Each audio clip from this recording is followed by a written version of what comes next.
Fala pessoal, bem-vindos ao Love em Matemática. Eu sou o professor Thiago Basílio e continuo hoje aqui na nossa lista sobre o assunto análise combinatória, preparando você para o PISM e para o Enem. Na última aula eu resolvi uma questão do Enem e hoje eu vou resolver algumas questões do PISM sobre permutação. As aulas teóricas de permutação estão aí nos números 4 e 5 dessa playlist, tá? Se você não assistiu, volte aí e recomendo que você assista para poder ficar por dentro do nosso conteúdo, ok? Então, sem mais delongas, vou trocar de tela para a gente começar a resolver os exercícios. Então, vamos lá. Primeira questão de hoje é a questão 11, tá? Lembrando, para quem chega agora, eu sigo uma ordem no capítulo, tá? A ordem numérica ali. Então, uma questão do pismo que diz o seguinte: formam-se os anagramas da palavra futebol. Em quantos desses anagramas a letra T não aparece em sua posição original? Então, só recordar aqui que é anagrama, né? Anagrama é quando você pega uma palavra e troca a posição, a ordem dessas letras. Cada palavra gerada com essas trocas é chamada de anagrama, tá? E tem tudo a ver com a permutação. Trocou de posição, você está fazendo uma permutação. Então, o futebol, se você contar direitinho, ele tem 7 letras, correto? Então, ó, vou fazer aqui, vou até fazer de azul, né? Vou destinar os 7 espaços para formar um anagrama. E aí, a gente tem que começar sempre resolvendo a exigência da questão, para não ter problema depois. A exigência dessa questão é que a letra T não esteja na posição original. Qual que é a posição original da letra T? É a terceira letra da palavra. Então eu preciso que a letra T esteja em qualquer outra das 6 posições da palavra, certo? Ela pode estar na primeira, na segunda, na quarta, quinta, sexta ou sétima posição. Então, a primeira coisa a fazer é multiplicar. Eu vou anotar esses 6, porque esses 6 é a primeira decisão a ser tomada. E o PFC, que é o conteúdo da nossa primeira aula, garante que na tomada de decisão eu vou fazer uma multiplicação das decisões individuais para poder chegar na resposta final da questão. Então, vamos supor que a gente colocou o T lá na sexta posição. Não, sexta não, porque vai parecer que aqueles 6 tem a ver com a sexta posição. Ficou na quinta posição. Então, já posicionei o T, eu tinha 6 opções para posicionar ele. E agora repara, já que eu já ocupei um espaço com a letra T. Então, a letra T ela vai embora da nossa palavra, já assim, vai embora da nossa lista. Falta posicionar as outras 6 letras. Como eu vou ordenar 6 letras, basta eu fazer uma permutação de 6, certo? Bom, permutação de 6 é o famoso 6 fatorial. Então eu vou pegar os 6, que são as posições da letra T, e multiplicar pelo 6 fatorial. Pessoal, cuidado. Resolva o fatorial primeiro. Não faz um 36 fatorial ali não, tá? Por favor. Então vai ficar 6 vezes. O 6 fatorial, para quem está caindo de paraquedas aqui na aula, é a multiplicação do 6, 5, 4, 3, 2, 1. Tá? Que vai dar 720. E 6 vezes 720 vai dar 4.320. Então, a resposta da nossa questão é letra D. Beleza? Tranquila a questão, né? Tranquilinha ou não? Deixem nos comentários aí se está tranquilo ou não. Questão 12. Manuel esqueceu-se da senha de seu e-mail. Pô, Manuel, complica, hein? Ele sabia que a senha de 5 dígitos distintos era formada pelos dígitos 1, 2, 3, 4 e 5. Pô, Manuel, senha bobinha essa, hein? Além disso, lembrou-se que o primeiro dígito era diferente de 1 e que o último dígito era diferente de 5. Então agora o último dígito é diferente de 1. Não, o primeiro é diferente de 1 e o último é diferente de 5. Aí ele quer saber o número máximo de senhas distintas que ele vai ter que testar para poder acessar o e-mail dele. Então aí a gente vai ter alguns probleminhas nessa questão. Porque diferente da questão anterior, que só tinha que trocar o T de posição, aqui eu vou ter que trocar o 1 e o 5 de lugar. Tá? Assim, o 1 não é o começo e o 5 não é o final. E aí a gente tem que tomar cuidado pelo seguinte, ó. Imagina que você vai posicionar a sua senha ali. Ó. Então você tem ali 5 dígitos. 1, 2, 3, 4, 5. E você vai posicionar o 1. O 1 só não pode estar no primeiro. Aí você tem 4 opções, certo? Só que aí, vamos supor que você colocou o 1 aqui, ó, na quarta posição. Quando for posicionar o 5, se você colocar o 1 ali, o 5, que não pode estar no último lugar, ele vai ter só 3 opções.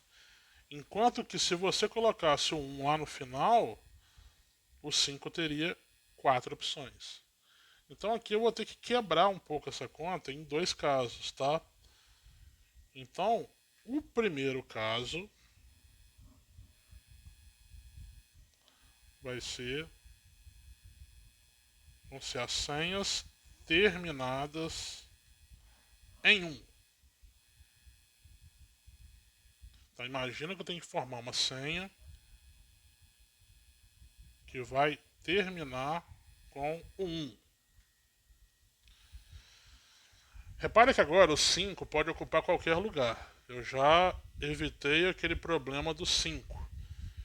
Então, o 2, o 3, o 4 e o 5 podem ocupar qualquer lugar da sua senha. Você já definiu que o 1 está lá no final. Tá? Então, os outros 4 dígitos podem permutar normalmente, né, sem o problema. Vai ser o 4 fatorial. Isso aqui vai dar 24. Então você tem 24 senhas que terminam com 1. Agora eu vou fazer as senhas não terminadas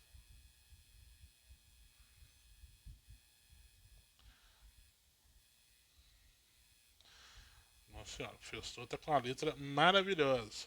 Não terminadas em 1. O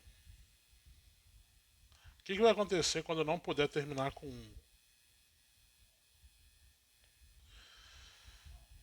Você vai ter que primeiro escolher um lugar para esse número 1.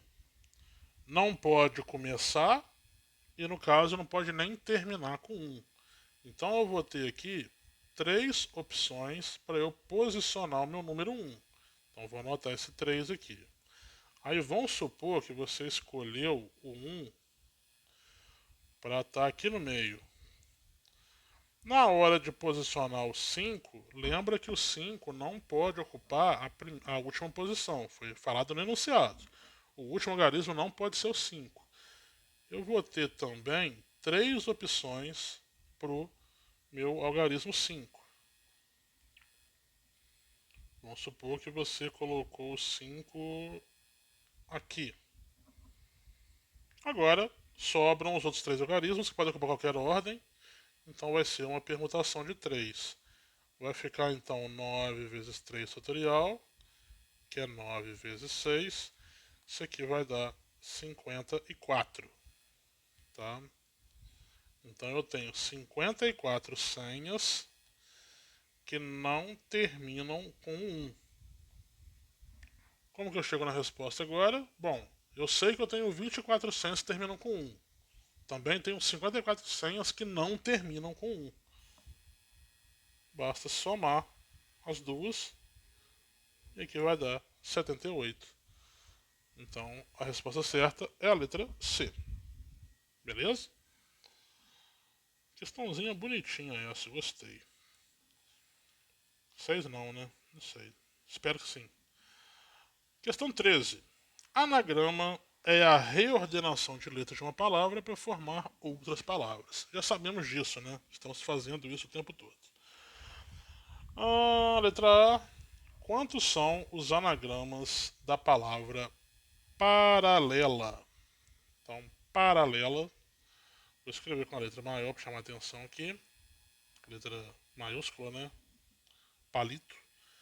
P, A, R, A, L, E, L, A. Primeira coisa a chamar a atenção é que nós temos 3 letras As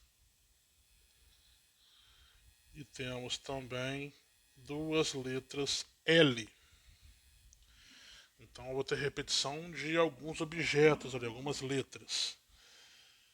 Então na hora de resolver aqui, eu vou ter que considerar essas repetições. Paralela, se você contar direitinho, você vai ver que tem 8 letras. Tá? Então, se não tivesse a repetição, bastaria que a gente fizesse uma permutação de 8. Só que, como a gente viu na aula de número 5 da nossa sequência, quando tem repetição, se eu trocar letras idênticas de lugar, uma com a outra, a palavra formada não muda, é a mesma palavra. Então eu vou ter que fazer uns descontos aí. Então eu tenho a repetição de 3 As e a repetição de 2 Ls. De forma que, na hora que eu montar essa conta, em cima eu faço o fatorial das 8 letras, embaixo vai ser o fatorial dos 3 As multiplicado pelo fatorial dos 2 L's. E aí, chega aquele momento que nós vimos na aula 5, que é abrir essa conta para poder cancelar com alguém de baixo ali. No caso, eu vou buscar cancelar o 3 fatorial. Então, quem que é o 8 fatorial? É 8 vezes 7 vezes 6 vezes 5 vezes 4 vezes 3, 2, 1, que é o 3 fatorial que vai embora com de baixo. Vou ter que abrir o 2 vezes 1, que a gente tem aqui embaixo. E aí agora é simplificação, é escolher alguém de cima para poder dividir por 2. Vamos no 8 mesmo? 8 dividido por 2 vai dar 4 em cima, 1 embaixo. Repara que embaixo só sobrou 1. Vou ter que multiplicar ali em cima então. 4 vezes 7 vezes 6 vezes 5 vezes 4. Bom, vamos de trás para frente. 4 vezes 5 é 20. 20 vezes 6 é 120. 120 vezes 7, 840. 840 vezes 4 vai dar 3.360. Então, esse é o número de anagramas da palavra paralela, tá? Tudo bem? Aí na letra B, ele quer anagramas da palavra paralela que começam e terminam com a mesma letra. Então, como eu tenho a repetição de 2 letras, eu vou ter que fazer 2 contas. Então, primeira formação que a gente pode ter são as palavras que começam e terminam com a letra A. Então aqui vai ficar 1, 2, 3, 4, 5, 6 tracinhos. Quais são as letras disponíveis? P, A, R, um A ali já foi, L, E e L. Parléu, tirando as duas letras As. Então, se começar e terminar com A, eu vou fazer uma permutação com as 6 letras que sobram, só que dessas 6 letras eu tenho 2 L's. Repara que nós temos um A apenas, né? Porque eu já usei o 2 A's ali, sobrou um, então não tem mais repetição de A no restante. Então é só fazer a permutação de 6 com a repetição dos 2 L's. Tranquilo? Então essa conta aqui vai ser mais simples, vai ser o 6 fatorial das 6 letras que sobram, dividido pelo 2 fatorial, que são os 2 L's. Vou abrir isso aqui, não precisa nem montar mais a fração, porque vai cortar com 2. Vai ficar 6 vezes 5 vezes 4 vezes 3. O 2 vai embora com 2 de baixo. Multiplicando isso aqui, vai ficar 6 vezes 5 é 30. E 30 vezes 12 vai dar 360. Então, nós temos 360 letras, palavras iniciadas e terminadas com a letra A. Tá certo essa conta? Tá, né? Agora, a gente vai fazer a mesma coisa, só que para a letra L. Deixa eu só deselecionar aqui, beleza. Começando e terminando com L. Então eu vou ter 6 espaços. Quem que sobra? Se eu tirar os 2 L's. P, A, R, A, E e A. Então, continua sobrando 6 letras, só que agora eu tirei os L's, sobraram os 3 A's repetidos. Então vai ser uma permutação de 6 com repetição de 3. Então vai ser 6 fatorial dividido por 3 fatorial, que é 6 vezes 5 vezes 4. O 3 vai embora. Essa conta aqui vai dar 120.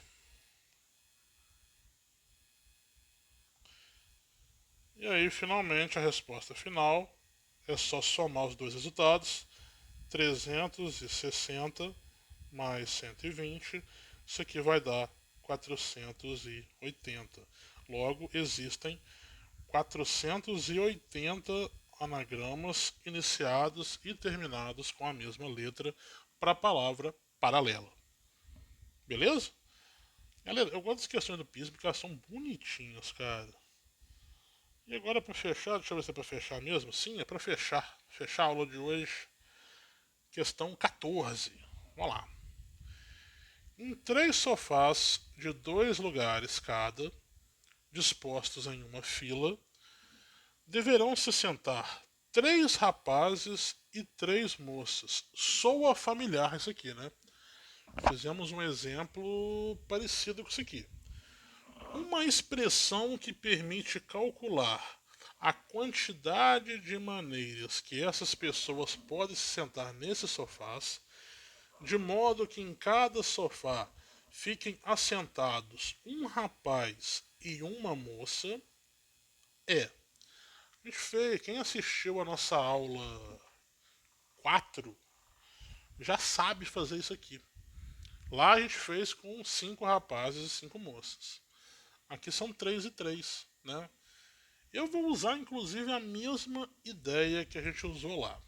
Vou colocar na tela para vocês aqui, ó. Para quem assistiu aquela aula, tá aí o mesmo desenho tosco que mais parece uma gangorra do que um banco, mas é só para poder representar.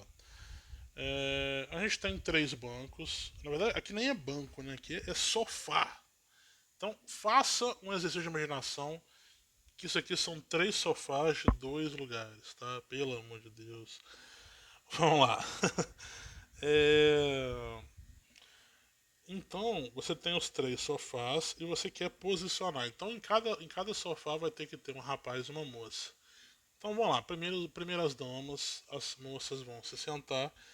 Então a primeira moça ela pode sentar em qualquer lugar que ela quiser.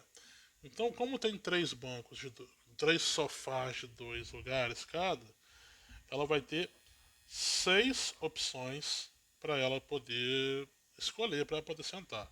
Então vamos supor que ela foi escolher o primeiro lugar do terceiro sofá. O que vai acontecer agora? A próxima moça ela não vai poder sentar em qualquer lugar. Como em cada sofá tem que ter um rapaz e uma moça, ela só vai poder sentar em um dos outros 2 sofás. Não pode sentar nesse sofá que a moça escolheu ali. Então, para ela vão restar 4 opções. Vamos supor então que ela sentou aqui no segundo lugar do sofá 2. Para a última moça, vai restar só o sofá 1, nessa configuração que a gente fez aqui. E aí são 2 lugares. Então vamos supor que ela sentou lá no primeiro lugar. Agora, os 3 rapazes vão se posicionar cada um em um dos 3 lugares disponíveis. Como está livre ali, eu já defini cada moça em um sofá. Os rapazes não têm esse problema, eles podem sentar em qualquer lugar agora, que vai atender a condição. Então, 3 rapazes podendo sentar em qualquer lugar, vai dar uma permutação de 3. Não vou nem resolver aqui, né? Porque as opções elas não pedem para resolver. É só lembrar que a permutação de 3 é o 3 fatorial. E aí você comparando o nosso resultado com as opções, você vai chegar na letra A. Beleza? Tranquilo, né? Pra gente que já fez aquela questão lá nos exemplos, ficou de boa aqui agora. Então, se eu por acaso expliquei muito rápido, volta na aula 4 e vê o exemplo. Não lembro o número do exemplo agora, mas ele é um exemplo parecido com esse aqui, tá? Bom, finalizamos. Olha só, estamos com 22 minutos. Deixa eu trocar a tela para a gente finalizar a aula. E aí, vamos finalizando mais uma aula aqui hoje. Então, obrigado quem assistiu até agora. Se gostou, deixa o gostei. Qualquer coisa deixa no comentário, dúvida, crítica, sugestão, elogio, pedidos, enfim. Inscreva-se no canal se não for inscrito, compartilhe com os amigos, talvez alguém esteja precisando. Na próxima aula falaremos sobre arranjo simples, que é outro método de contagem que é importante a gente entender essa ideia da permutação para poder entender a ideia do arranjo, tá? Então, aguardo vocês na próxima. Valeu!